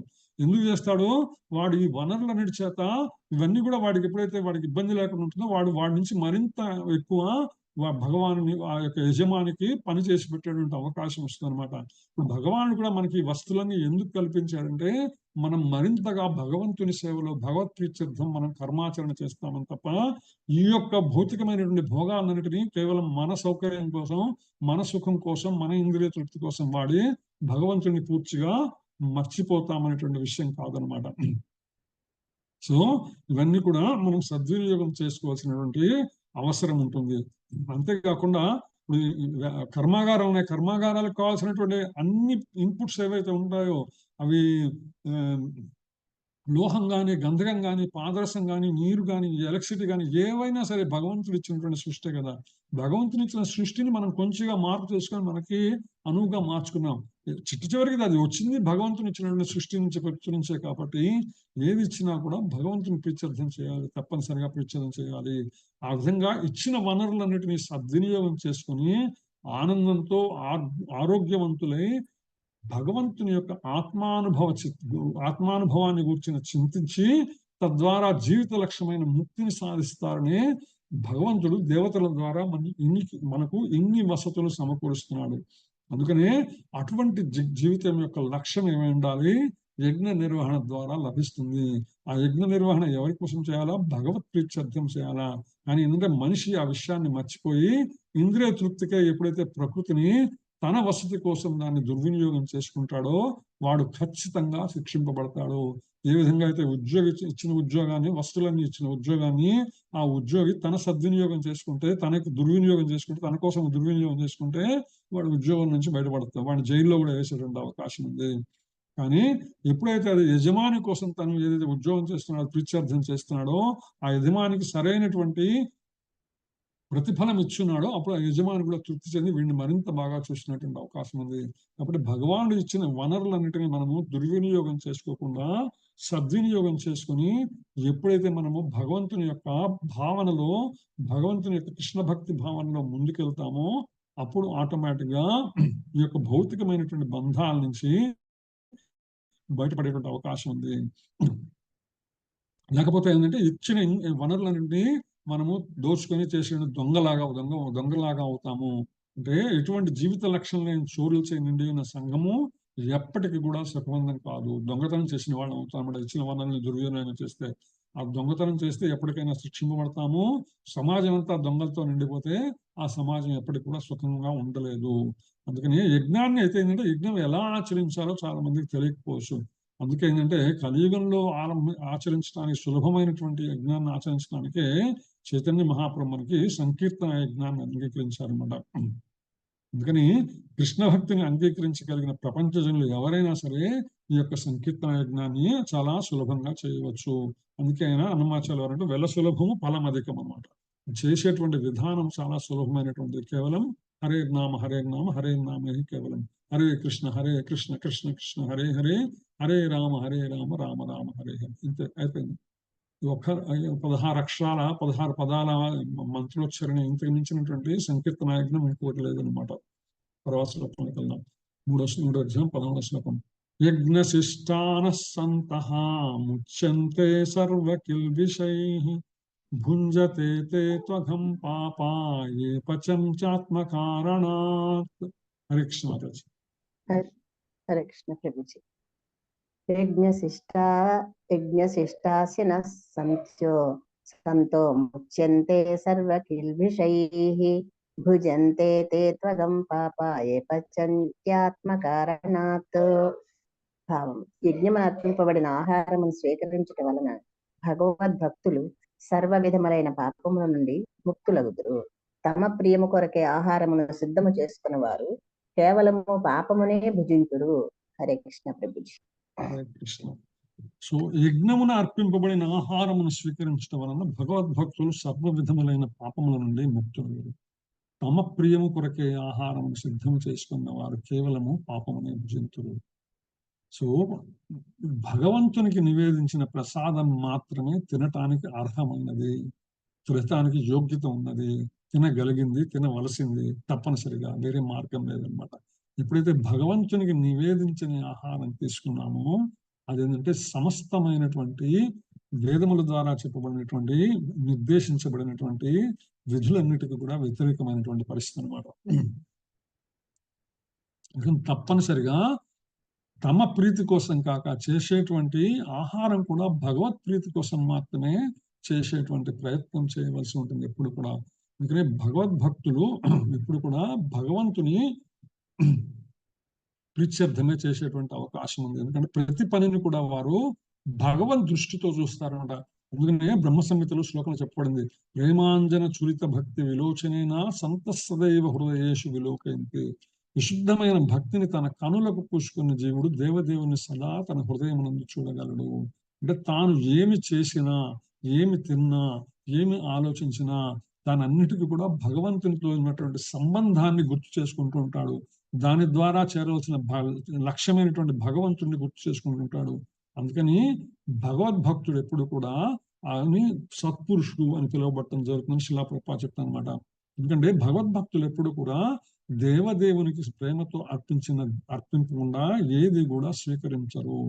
అంతేకాకుండా భక్తులు ఇందాక చెప్పుకున్నట్టు శ్రవణం, కీర్తనం, స్మరణం, అర్చనం వంటి భక్తి మార్గాల ద్వారా నిరంతరము భగవంతుని యొక్క ప్రీత్యర్థమే కర్మాచరణ చేస్తుంటారు, యజ్ఞాచరణ చేస్తుంటారు, యజ్ఞం చేస్తూ ఉంటారు. అంటే తాము ఏమి చేసినా కూడా దానితో గల భగవత్ సంబంధాన్ని గుర్తు చేసుకునేటువంటి ప్రయత్నం చేస్తారు. ఉదయం లేచినప్పటి నుంచి రాత్రి పడుకునేదాకా తాము ఏ కర్మాచరణ చేసినా దీనికి భగవంతునికి ఉన్నటువంటి సంబంధం ఏమిటి, దీనికి భగవంతునితో కనుక సంబంధం లేకపోతే నేను దీనికి నుంచి చేయవలసిన అవసరం లేదు అనేటువంటి స్పృహ కలిగి నిరంతరము భగవంతుని గురించి చేస్తారు అన్నమాట. అట్టి యజ్ఞాలు వారికి సదా భౌతిక పాపం నుండి దూరం చేస్తాయి. ఎప్పుడైతే అటువంటి కర్మాచరణ చేస్తూ ఉంటామో అటువంటివన్నీ కూడా భౌతికమైనటువంటి పాపాల నుంచి దూరం చేస్తుంటాయి. వారు తమ ఆనందం కోసం కాక భగవత్ ప్రీత్యర్థం కోసమే ఆహారం తీసుకుంటుంటారు. ఎప్పుడైతే తమ ఆనందం కోసం ఆహారం తీసుకున్నారో వాళ్ళందరినీ కూడా దొంగలు అవుతారు అని శిలా ప్రభుపాద చెప్తున్నారు. అంతేకాదు, అవటమే కాదు, భగవంతునికి అర్పించకుండా తీసుకున్న పాపం ద్వారా వాళ్ళు సర్వ పాపాలను భుజించిన వాళ్ళు అవుతారు. వాస్తవానికి ఏంటంటే తెలుగులో భగవంతునికి నివేదించిన ప్రసాదాన్ని ఆహారాన్ని ప్రసాదం కాదు, భగవంతునికి నివేదించకుండా తినే ఆహారాన్ని చండాలం అని సంబోధిస్తారు. మనకి పెద్దవాళ్ళందరూ పూర్వీకులు చెప్తుంటారు. మన చండాలం అంటే మలంతో సమానం, అంటే మలం అనమాట. దానితో సమానమైనది భగవంతుడికి నివేదించిన ఆహారం ఏదైనా సరే అని చెప్తారన్నమాట. అంతేకాదు, ఇది మనం ప్రకృతి నుంచి తీసుకున్నాం కాబట్టి, ఏదైతే ప్రకృతి నుంచి తీసుకున్నామో దాన్ని భగవత్ అర్పితం చేయాలి కాబట్టి దాన్ని అర్పించకుండా మనంతట మన సొంతానికి వాడుకుంటున్నామంటే పరోక్షంగా ప్రత్యక్షంగా కూడా మనం దొంగలమే అవుతాము. అందుకని దొంగ పాప అయినటువంటి మనిషి ఆనందంగా ఎలా ఉంటాడు, ఎప్పుడైతే భగవత్ ప్రీత్యర్థం చేయము కర్మాచరణ, ఆ కర్మాచరణ ద్వారా పాప ఫలం పెరుగుతుంటుంది. పాప ఫలం పెరిగే కొద్దీ భౌతిక సుఖశాంతులు కూడా మనకి దూరమయ్యేటువంటి అవకాశం ఉంది. అందుకని భౌతిక సుఖశాంతుల నుంచి కూడా మనము అంటే మనం ఏమి చేస్తున్నా సంకీర్తన యజ్ఞంతో ప్రసాదం తయారు చేయని, పని చేయని, ఏం చేస్తున్నా భగవన్నామ స్మరణం ఎప్పుడు కూడా మనము మనసులో తలుచుకుంటూ ఇది భగవత్ ప్రీత్యర్థం చేస్తున్నాననే లక్ష్యంతో కనుక చేస్తే ఆటోమేటిక్ గా మనము భక్తి భావనలో భగవంతుని యొక్క చైతన్యాన్ని జాగృతపరుచుకొని భక్తి భావనలో మరింత ముందుకు వెళ్ళేటువంటి అవకాశం ఉంటుంది అనే విషయాన్ని శిలా ప్రభుపాద భాష్యంలో మనకి చాలా స్పష్టం చేస్తున్నారు అన్నమాట. తర్వాత శ్లోకంలోకి వెళ్దాం. 3వ అధ్యాయం 14వ శ్లోకం. అన్నాద్భవంతి భూతాని పర్జన్యాదన్న సంభవః యజ్ఞాద్భవతి పర్జన్యో యజ్ఞ కర్మ సముద్భవః. హరే కృష్ణ. మత చదవండి. అన్నాద్భవంతి భూతాని పర్జన్యాదన్న సంభవః యజ్ఞాద్భవతి పర్జన్యో యజ్ఞః కర్మ సముద్భవః. భావం. శీల ప్రభుపాద. జీవ దేహములన్నీను వర్షము వలన ఉత్పన్నమైనట్టి ధాన్యముపై ఆధారపడి జీవించు.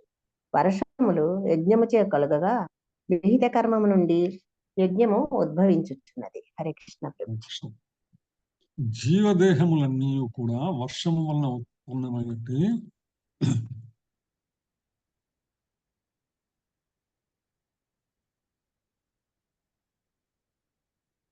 ధాన్యములపై ఆధారపడి జీవించడం. అన్నాద్భవంతి భూతాన్ని, అంటే ఈ భూతములు జీవరాశి అంతా కూడా ఏదవుతుందో అన్నం మీద ఆధారపడింది. అన్నం ఎక్కడి నుంచి వస్తుంది? పర్జన్యాద్ అన్న సంభవ, అంటే వర్షము వలన అన్నము పుడుతుంది అనమాట. ఆ వర్షం ఎక్కడి నుంచి వస్తుంది? యజ్ఞాద్ భవతి పర్జన్యం, యజ్ఞము వలన వర్షము కలుగుతుంది. మరి ఆ యజ్ఞం ఏంటంటే కర్మ సముద్భవ, అంటే కర్మాచరణ, విహిత కర్మ ఏదైతే మనము వేదముల ద్వారా చెప్పబడినటువంటి వర్ణాశ్రమ ధర్మముల ద్వారా చెప్పబడిన విద్యుక్త కర్మాచరణ ఏదైతే ఉన్నదో అది విహిత చెప్పబడినటువంటి కర్మము నుండి అదే యజ్ఞం, వేరే ఏం కాదు. అంటే మనకి ఏదైతే నిర్దేశించబడిందో వర్ణాశ్రమ ధర్మాన్ని అనుసరించి వేదముల ద్వారా నిర్దేశించబడిందో అటువంటి విహిత కర్మ చేయటం చెప్పబడినటువంటి కర్మాచరణ యజ్ఞం అనమాట. అటువంటి యజ్ఞము వలన వర్షం కలుగుతుంది. వర్షం వలన అన్నం సమకూరుతుంది అనమాట. ఆహారం, జీవరాశి పోషణకు అవసరమైన ఆహారం అంతా వస్తుంది. శిలా బలదేవ విద్యాభూషణ్ చెప్పబడినటువంటి భాష్యాన్ని శిలా ప్రభుపాద భాష్యంలో ప్రస్తావించారన్నమాట. ఏ ఇంద్రాంజ గతయావస్థితం యజ్ఞం సర్వేశ్వరం విష్ణుమభ్యర్చత శేషమస్మిన్ పితేన తద్దేహయాత్రాం సంపాదయంతి సంతః సర్వేశ్వరస్య యజ్ఞా పురుషస్య భక్తా సర్వకిల్బిషై అనాదికాల వివృద్ధై ఆత్మానుభవ ప్రతిబంధకైర్నఖిలై పాపై విముచ్యంతే అంటే యజ్ఞ పురుషుడని యజ్ఞభోక్త అని తెలియబడే శ్రీకృష్ణ భగవానుడు దేవతలందరికీ ప్రభు. దేహమునందలి వివిధ అంగములు దేహమునకు సేవ చేయు రీతి ఆ దేవతలందరూ కూడా భగవానుని సేవను కూర్చుదురు. ఇందాక ఏదో చెప్పుకున్నాము, ఒకవేళ మనం దేవత ప్రీత్యర్థం మనం యజ్ఞంలో హవిస్సు వేసినా దేవతల యొక్క బాధ్యత ఏంటంటే ఆ హవిస్సును తీసుకెళ్లి నేరుగా భగవంతునికి అందించవలసిన అవసరం ఉందన్నమాట. ఇంద్రుడు, చంద్రుడు, వరుడు వంటి దేవతల సృష్టి పరిపాలనకై నింపబడినటువంటి అధికారులైనందున వారి ప్రీతి కొరకై వేదములు యజ్ఞములు నిర్దేశించున్నవి. ఎందుకంటే ఈ సృష్టి మొత్తము ఎటువంటి ఇబ్బంది లేకుండా నడవలసినటువంటి అవసరం ఉన్నది కాబట్టి వారి ప్రీత్యర్థమే యజ్ఞం చేయవలసి ఉంటుంది. తద్వారా వారు ప్రియమునంది ధాన్యమును సమృద్ధిగా ఉత్పత్తి చేయటకు వలసిన గాలిని, వెలుతురుని, నీటిని అందించరు. ఎప్పుడైతే దేవతల ప్రీత్యర్థం యజ్ఞాచరణ చేశామో వారు కావాల్సినటువంటి వనరులన్నిటిని కూడా సమృద్ధిగా ఇస్తారనమాట. అప్పుడు శ్రీకృష్ణ భగవాన్ ఎప్పుడైతే శ్రీకృష్ణ భగవాన్ని అర్చిస్తామో అతని అంగములైనటువంటి దేవతలు అప్రయత్నంగా పూజింపబడుతున్నందున ప్రత్యేకంగా ఆ దేవతలను అర్చించలేదు. ఇది శిలా ప్రభుపాద మనకు చెప్పవలసిన విషయం. ఎప్పుడైతే దేవతలకు మించినటువంటి ఉన్నతమైనటువంటి భగవంతుని యొక్క యజ్ఞం ఎప్పుడైతే చేస్తున్నామో, భగవత్ ప్రీత్యర్థం మనం ఎప్పుడైతే యజ్ఞాచరణ చేస్తున్నామో ఆటోమేటిక్గా ఏ విధంగా అయితే చెట్టు యొక్క మూలకి వేరు దగ్గర నీళ్లు పోస్తే ఆ చెట్టు మొత్తం నీరు ఎలా అందుతుందో, చిట్ట చివరి కొమ్మ దాకా ఆకు దాకా నీరు ఎట్లా అందుతుందో, అలాగే భగవత్ ప్రీత్యర్థం చేసేటువంటి యజ్ఞం వలన దేవతలందరూ కూడా తృప్తి చెందేటువంటి అవకాశం ఉంది. తృప్తి చెందుతారు, తప్పనిసరిగా తృప్తి చెందుతారు. తద్వారా మనకు కూడా మంచి వనరులు, వారి ద్వారా మంచి వనరులు వచ్చేటువంటి అవకాశం ఉందన్నమాట. అందుకనే భగవద్భక్తులు ఈ వనరులన్నీ, ప్రకృతి ఇచ్చినటువంటి వనరులన్నీ తయారు చేసినటువంటి ఆహారం ఏదైతే ఉందో అది మొట్టమొదటిగా కృష్ణుడికి అర్పించి తద్వారా తరువాత మాత్రమే వాళ్ళు స్వీకరిస్తారనమాట. తద్వారా ఏమవుతుంది, దేహము కూడా ఆత్మశుద్ధి చెందేటువంటి అవకాశం ఉంది. ఇందా చెప్పుకున్నాం కదా, ఆహార శుద్ధి అని చెప్పుకున్నాం కదా, ఒక శ్లోకంలో మనం చెప్పుకుంటున్నాం. ఆహార శుద్ధో సత్వశుద్ధి, సత్వశుద్ధో ధ్రువా స్మృతి, స్మృతిలంభే సర్వగ్రంథీనాం విప్రమోక్ష. అంటే యజ్ఞము ద్వారా ఆహార పదార్థాలు పవిత్రమవుతాయి. ఎప్పుడైతే ఆహార పదార్థాలు పవిత్రమైనటువంటి ఆహారం తీసుకున్నామో, పవిత్రమైనటువంటి ఆహారం తీసుకోవడం ద్వారా అటువంటి ఆహారం తీసుకున్న తర్వాత తద్వారా శరీరముల ఇంద్రియములన్నీ కూడా తృప్తి చెందుతాయి. ఇట్లా ఇంద్రియార్థములన్నీ తృప్తి చెందేటువంటి అవకాశం ఉంది. ఇంద్రియార్థములు ఎప్పుడైతే తృప్తి చెందుతాయో, శుద్ధి చెందుతాయో, తర్వాత దాని ఉన్నటువంటి గ్రంథులన్నీ కూడా శుద్ధి చెందేటువంటి అవకాశం ఉంది. ఎప్పుడైతే శరీరంలోని గ్రంథులన్నీ శుద్ధి చెందుతాయో దానిని ఆధారం చేసుకుని పరిశీలించే మనస్సు, బుద్ధి కూడా శుద్ధి చెందుతాయి. ఎప్పుడైతే మనస్సు, బుద్ధి కూడా శుద్ధి చెందుతాయో అప్పుడు ఆత్మశుద్ధి కలుగుతుంది. ఆత్మశుద్ధి కలిగితే అప్పుడు మనకి లక్ష్య శుద్ధి లభిస్తుంది. లక్ష్య శుద్ధి అంటే లక్ష్య సిద్ధి అంటే లక్ష్య శుద్ధి కూడా ఇంపార్టెంట్. మన లక్ష్య సిద్ధికి లక్ష్య శుద్ధి ఇంపార్టెంట్. ఎందుకంటే మనం ఒక ఊరికి వెళ్ళాలనుకున్నాం, ఏ ఊరు వెళ్ళాలనుకున్నామో మనకు తెలిస్తే సులభమా ప్రయాణము, తెలియకపోతే సులభమా? తెలిస్తే సులభము. ఏ ఊరికి వెళ్ళాలనే విషయం ఎలా తెలుస్తుందంటే, మనము ఏ ఊరికి ఎందుకు వెళ్ళాలనుకుంటున్నామో తెలిస్తే అప్పుడు ఆ ఊరికి ఎందుకు వెళ్తున్నామో తెలుస్తుంది అనమాట. సో అట్లా విధంగా అప్పుడు మనం వెళ్ళేటువంటి మార్గము చాలా సులభమైపోతుంది. అలాగే మనం భగవంతుణ్ణి చేరాలి అనేటువంటి లక్ష్యాన్ని కనుక మనం పెట్టుకుంటే, ఆ లక్ష్యం సిద్ధించాలంటే మనకి లక్ష్యం శుద్ధి ఉండాలంటే మనకు క్లారిటీ ఉండాలి, చాలా క్లియర్ గా ఉండాలి. ఎక్కడికి చేరుకోవాలనుకుంటే భగవద్ధామాన్ని చేరుకోవాలనుకున్నాము. ఎందుకు చేరుకోవాలనుకుంటున్నామంటే భగవద్ధామాన్ని చేరించాలి. లక్ష్య సిద్ధి అనమాట. లక్ష్య శుద్ధి ఉండాలి. భగవద్ధామం ఎందుకు చేరాలనుకుంటే జన్మరాహిత్య ముక్తిని పొందటం కోసము భగవద్ధామాన్ని తిరిగి వెళ్ళాలనుకుంటాము. ఎప్పుడైతే ఆ లక్ష్య శుద్ధి ఎప్పుడైతే ఉంటుందంటే ఆ ఉండటానికి ఎప్పుడు క్లారిటీ వస్తుందంటే మనకి ఆత్మశుద్ధి చేతి క్లారిటీ వస్తుంది, మన లక్ష్య శుద్ధి వస్తుంది. ఆత్మ ఎప్పుడు శుద్ధి అవుతుందంటే ఇంద్రియములు, ఇంద్రియ సంబంధమైనటువంటి మనస్సు, బుద్ధి, అహంకారం ఇవన్నీ కూడా ఎప్పుడైతే ఇవైతే శుద్ధపడతాయో అప్పుడు మనకి ఆ లక్ష్యం మీద శుద్ధం వస్తుంది. ఇవన్నీ ఎలా శుద్ధపడతాయంటే శరీరం శుద్ధం అవడం వల్ల ఇవన్నీ శుద్ధపడతాయి. ఇవన్నీ శరీరం ఎప్పుడు శుద్ధి అవుతుందంటే ఆహార శుద్ధి ముఖ్యం అనమాట. అందుకని మన శరీరంలోకి వెళ్ళే ఆహారం అంటే కేవలం తినేది మాత్రమే అనుకోమాకండి, నోట్లో పెట్టుకునేటువంటి ఆటనే అనుకోమాకండి. ఎందుకంటే చెవుల ద్వారా శరీరంలోకి వెళ్ళే ఆహారము ఏదైతే అంటే శ్రవణ ఆహారం ఏదైతే ఉందో అది కూడా ఇంపార్టెంటే. కన్నుల ద్వారా వెళ్ళేటువంటి ఆహారం ఏదైతే ఉందో మనం చూసేటువంటి విధానము, చూసే వస్తువు, చూసేటువంటి విషయం యొక్క ఆహారం కూడా కన్నుల ద్వారా నోట్లోకి వెళ్తుంది. ముక్కు ద్వారా, వాసన ద్వారా కూడా శరీరంలోకి ఆహారం ప్రయాణం చేస్తుంది. అంటే మన శరీర స్పర్శ ద్వారా కూడా ఆహారం మన శరీరంలోకి ప్రయాణం చేస్తుంది. ఇంద్రియములన్నిటి ద్వారా కూడా, జ్ఞానేంద్రియములన్నిటి ద్వారా ఆహారం మన శరీరంలోకి ప్రవేశిస్తుంది. కాబట్టి ఇవన్నీ కూడా శుద్ధి, ఎప్పుడైతే శుభ్రమైనటువంటివి, స్వచ్ఛమైనటువంటివి, భగవత్ సంబంధమైనటువంటివి మాత్రమే మన శరీరంలోకి వెళ్తుంటాయో, చూసేవి, వినేవి, కనేవి, తినేవి, ఎప్పుడైతే చేసేవి ఇవన్నీ కూడా ఎప్పుడైతే భగవత్ సంబంధమైనటువంటి జ్ఞానాన్ని మన శరీరంలోకి పంపిస్తున్నామో, తద్వారా ఆహార శుద్ధి, తద్వారా శరీర శుద్ధి, తద్వారా ఇంద్రియ శుద్ధి, తద్వారా చిత్తశుద్ధి, తద్వారా లక్ష్య శుద్ధి, తర్వాత చివరికి లక్ష్య సిద్ధి కలిగేటువంటి అవకాశం ఉందన్నమాట. అందుకని ప్రసాద స్వీకారంతో పూర్వ పాపాలన్నీ నశించి దేహం భౌతిక కల్మషాల నుంచి అతీతమవుతుంది. ఇప్పుడు ఏదైతే చెప్పుకున్నామో ఇది ప్రసాద స్వీకరణ ద్వారా. అందుకు ప్రసాదానికి అత్యంత ప్రాముఖ్యత. ఎందుకంటే అక్కడితో మొదలవుతుంది అనమాట మన శరీర శుద్ధి. మనం చేసేటువంటి ప్రయాణంలో మొదటి మెట్టు ఆహార శుద్ధితో మొదలవుతుంది. ఏ విధంగా అయితే అంటువ్యాధి వస్తే రోగ నిరోధక ఔషధం అవసరం అవుతుందో మనల్ని కాపాడినట్లు, అదే విధంగా భగవంతునికి నివేదించిన ఆహారం ఏమిటంటే మన భౌతిక కోరికల నుంచి కూడా మనకు రక్షించేటువంటి అవకాశం ఉంది. కృష్ణ ప్రసాదం స్వీకరించేమని వాడు ఏమవుతా అంటే పాప భారం పెరిగి పెరిగి పెరిగి ఆ పాప ఫలాలను అనుసరించడం కోసం మరుజన్మలో శునకంగానో లేకపోతే శూకరంగానో పందిగానో దేహాన్ని తనంతట తానే సిద్ధం చేసుకుంటాడు మరుజన్మలో.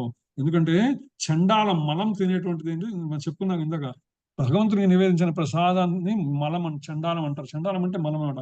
ఆ మలం తినేటువంటి పరిస్థితి ఎవరికి ఉంటుంది, ఏ జంతువులకు ఉంటే ఒక శునకానికి శూకరానికి మాత్రమే అటువంటి స్థితి ఉంటుంది అనమాట. అందుకనే భగవంతుని నివేదించిన ఆహారం తీసుకోవటం అన్నది మరుజన్మలో మనము ఒక కుక్క లేకపోతే పంది శరీరాలను సిద్ధం చేసుకోవటానికి మనం ప్రయత్నం చేస్తున్నట్టే. వాస్తవానికి ధాన్యము, కూరగాయలు, ఫలాలు ఇవన్నీ కూడా మానవుడు భుజించగా వాటి నుంచి వచ్చేటువంటి వ్యర్థాలు ఏవైతే ఆ వ్యవసాయం సంబంధించినటువంటి మొక్కల నుంచి కానీ, కూరగాయల నుంచి కానీ, ఫలాల నుంచి కానీ వేస్ట్ ఏదైతే వస్తుందో ఇవన్నీ జంతువులకు ఆహారంగా అవుతుంది అనమాట. అందుకని బేసిక్ ఏంటంటే ఇవన్నీ కూడా వర్షంపై ఆధారపడి ఉంటాయి కాబట్టి వచ్చేటువంటి పంటలు. కాబట్టి ఇవన్నీ కూడా వర్షములన్నీ కూడా ఎప్పుడైతే ఇంద్రాదేవతలచే ఇవ్వబడుతుందో, ఇంద్రుడు, వరుణుడు, వాయువు వీరందరి చేత ఇవ్వబడుతుందో, తద్వారా వీళ్ళందరూ కూడా భగవంతుని సేవకులు. అటువంటి వారందరూ కూడా తృప్తి చెందితే చక్కటి వర్షాలు పడేటువంటి అవకాశం ఉంది. చక్కటి వర్షాలు పడితే చక్కని పంటలు పండేటువంటి అవకాశం ఉంది. చక్కని పంటలు పండితే చక్కని ఆహారం వచ్చేటువంటి అవకాశం ఉంది. చక్కని ఆహారం కనుక తీసుకుంటే చక్కని భగవత్ సేవలో మనం ఎక్కువగా ఉండేటువంటి అవకాశం ఉంది. ఒక సైకిల్ అనమాట.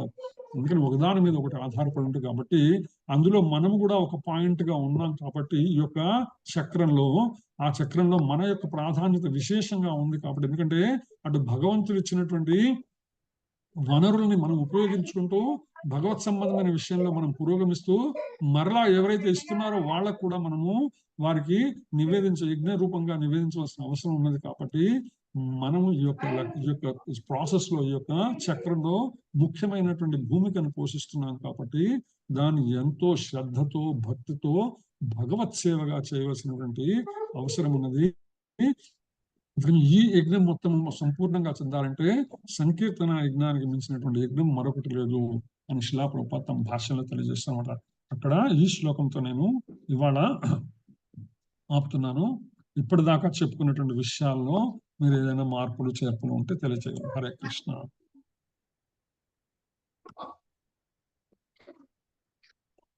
హరే కృష్ణ ప్రభు. హరే కృష్ణ ప్రభుజీ. హరే కృష్ణ. 10వ శ్లోకంలోని లాస్ట్ లోని ఇక్కడ కృష్ణవర్ణం దిశాకృష్ణం సాంగో పాంగాస్త పార్షదం అనే శ్లోకం కింద ఉన్న భాష్యంలో ప్రభుజీ కలియుగమునందు చిన్న డౌట్ ప్రభుజీ. కలియుగమునందు మేధా సంపత్తి కలిగిన మనుషులు పార్షదులతో కూడి ఉండెడి భగవానుని సంకీర్తన యజ్ఞముతే పూజింతురు. పార్షదులు అంటే చతుర్వ్యూహమా మా ప్రభుజీ? మాతాజీ పార్షదులు అంటే ఏమన్నారు? పార్షదులు అంటే చతుర్వ్యూహమా? కాదు మాతాజీ, పార్షదులు అంటే సహచరులు అంటే సహచరులు మాతాజీ. సహచరులు అంటే పార్షదులు ఎవరు అంటే ప్రభుజీ? అందుకే నాకు అర్థం అవ్వలేదు. పార్షదులు అంటే ఏ ఓకే, సహచరులు? ఒక విధంగా ఏంటంటే సత్సాంగత్యం అనమాట. భగవానుని పార్షదులు, భగవానునితో కూడినటువంటి మనుజులు. పార్షదులు. ఆ, మనుజులు ఫర్ ఎగ్జాంపుల్ ఇప్పుడు పార్షదులతో కూడి ఉండడు భగవాను. పార్షదులతో భగవానుని అంటే ఏ పార్షదులు? ఎస్ మాత, ఇప్పుడు మనము శ్రీకృష్ణ చైతన్య ప్రభు నిత్యానంద శ్రీ అద్వైత గదాధర మనం చెప్పుకుంటున్నామా పంచతత్వము. ఆ, ఆ, ఇక్కడ ఇక్కడ అంతేనా చైతన్య ప్రభుజీ? మహాప్రభు గురించి ప్రస్తావించబడింది. ఈ శ్లోకంలో ఏంటంటే చైతన్య మహాప్రభు గురించి ప్రస్తావించబడింది అనేటువంటి మన ఆచార్యులు తెలియజేస్తున్నారు అనమాట. ఎందుకంటే ఇక్కడ ఏదైతే ఉందో చైతన్య మహాప్రభుతో కూడి ఉండేటువంటి పార్షదులు సహచరులు ఎవరు? నిత్యానందుడు, పంచతత్వ దేవతలు, పంచతత్వం పంచతత్వ అద్వైత దేవతలు. ఆచార్యులు, ఉమ్, శ్రీవాసాది మరి గౌరభక్త బృందం. ఈ అవును బృందాన్ని మాత్రం ప్రభుజీ, మనము వీళ్ళు చైతన్య మహాప్రభు నామం చైతన్య చెప్పేటప్పుడు ఆ, చెప్తాం కదా ప్రభుజీ, అదేనా? అవును మాతాజీ, దాని అర్థం ఏంటి? నామానికి స్టార్టింగ్ లో శ్రీకృష్ణ చైతన్య ప్రభు ప్రభు నిత్యానంద, నిత్యానంద అద్వైత అద్వైత, గదాధర అద్వైత శ్రీవాస. వీళ్ళు నలుగురు శ్రీవాసాది పార్షదులు గౌరవం. ఎవరికి? భగవానునికి. చైతన్య మహాప్రభుకి పార్షదులు ఎవరు? సహచరులు వీళ్ళందరూ కూడా. వీళ్ళందరితో కూడి ఉండేటువంటి సంకీర్తన యజ్ఞం అనమాట. ఆ విధంగా పూజింతురు ఎవరిని? భగవానుని నేరుగా సంకీర్తన యజ్ఞంతో పూజిస్తారు అనమాట ఇప్పుడు అర్థమైంది వీళ్ళందరూ కూడా. ప్రభుజీ. నామం చేసేటప్పుడు మనం 5గురిని తలిచి మళ్ళీ లాస్ట్ లో కూడా మళ్ళీ స్టార్ట్ చేస్తాము. చేసేటప్పుడు కూడా వాళ్ళు ఎవరో తలుస్తాం కాదు, కదా. ఎందుకంటే భగవానుతో నేరుగా భగవానుని సహచరులు, నేరుగా ఉండేటువంటి సహచరులు వాళ్ళందరూ కూడా. అవునవును, అవును, వాళ్ళందరూ అవును. అదే ఎప్పుడైతే ఆ భగవానునితో అర్థమైంది ప్రభుజీ. కూడినటువంటి సహచరుల నామాలను కూడా మనం జపిస్తూ సంకీర్తన యజ్ఞంతో పూజిస్తాం మనం ఎవరిని? భగవానుని అనమాట. ఎవరా భగవానుడు? చైతన్య మహాప్రభు. భగవంతుని యొక్క అవతారమైనటువంటి చైతన్య మహాప్రభుతో కూడిన సహచరుల్ని వారందరినీ తలుస్తూ మనము సంకీర్తన యజ్ఞంతో శ్రీకృష్ణ చైతన్య ప్రభు నిత్యానంద శ్రీ అద్వైత గదాధర శ్రీవాసాది భౌరభక్తరుంద హరే కృష్ణ కృష్ణ కృష్ణ హరే హరే హరే రామ రామ రామ హరే. అంటే చైతన్య మహాప్రభు యొక్క రాకను, సంకీర్తన యజ్ఞం యొక్క ప్రాముఖ్యతను, చైతన్య మహాప్రభు యొక్క రాకను, చైతన్య మహాప్రభుతో వచ్చినటువంటి సహచరుల యొక్క విశేషతను తెలియజెప్పేటువంటిది ఈ శ్లోకం. అందుకని శిలా ప్రభుపాద భాష్యంలో శ్రీమద్ భాగవతం 11వ స్కందం 5వ అధ్యాయం 32వ శ్లోకాన్ని ప్రస్తావించారనమాట ఈ యొక్క 10వ శ్లోకం యొక్క భాష్యంలో. హోప్ క్లారిఫై అయింది అనుకుంటాను. హరే కృష్ణ. నేను ఇందాకే చెప్పి ఉండవలసింది క్లారిటీని, అప్పుడు నేను కొంచెం స్కిప్ అయ్యాను. అదే పార్షదులు అంటే ఏ పార్షదులు అన్నది నాకు డౌట్ వచ్చింది. హరే కృష్ణ. Thank you. హరే కృష్ణ. హరే కృష్ణ. హరే కృష్ణ ప్రభుజీ. హరే కృష్ణ ప్రభు. చెప్పండి ప్రభు. ప్రభుజీ, ఇందాక మీరు చెప్పారు కదా, ఏదైనా మనం కృష్ణుడికి ఆఫర్ చేసే తినాలని. మరి వేరే వాళ్ళు ఆఫర్ చెయ్యరు కదా, మరి ఆ పాపం ఎలా పోతుంది? పాపం ఎక్కడికి పోదు, వాళ్ళతోనే ఉంటుంది. మరి ఎలాగా? వాళ్ళకి తెలియదు కదా. తెలియదు, అందుకనే తెలియదు కాబట్టే వాళ్ళకి చెప్పవలసిన బాధ్యత మనకు ఉంటుంది. మనం చెప్పాలా? వింటే సంతోషం, వినకపోతే మనం మార్చలేం కదా వాళ్ళని. సో అందుకని వాళ్ళు తప్పనిసరిగా ఆ పాపాన్ని పోగేసుకుంటూ ఉంటారు అనమాట. అనుభవించడానికి మరో జన్మ ఎత్తవలసి ఉంటుంది. అది ఎలా అంటే అది కూడా చెప్పడం జరిగింది ఇందాక భాష్యంలో. మళ్ళా జన్మ వాళ్ళకి ఏదైనా కుక్క రూపంలోనో పంది రూపంలోనో జన్మించేటువంటి అవకాశం ఉంది. ఎందుకంటే వాళ్ళు తీసుకుంటుంది భగవంతుడికి నివేదించిన ఆహారం కాదు కాబట్టి రాబోయే జన్మని వాళ్ళు సిద్ధం చేసుకుంటున్నారు, పందిగానో కుక్కగానో. హరే కృష్ణ. హరే కృష్ణ ప్రభుజీ. హరే కృష్ణ.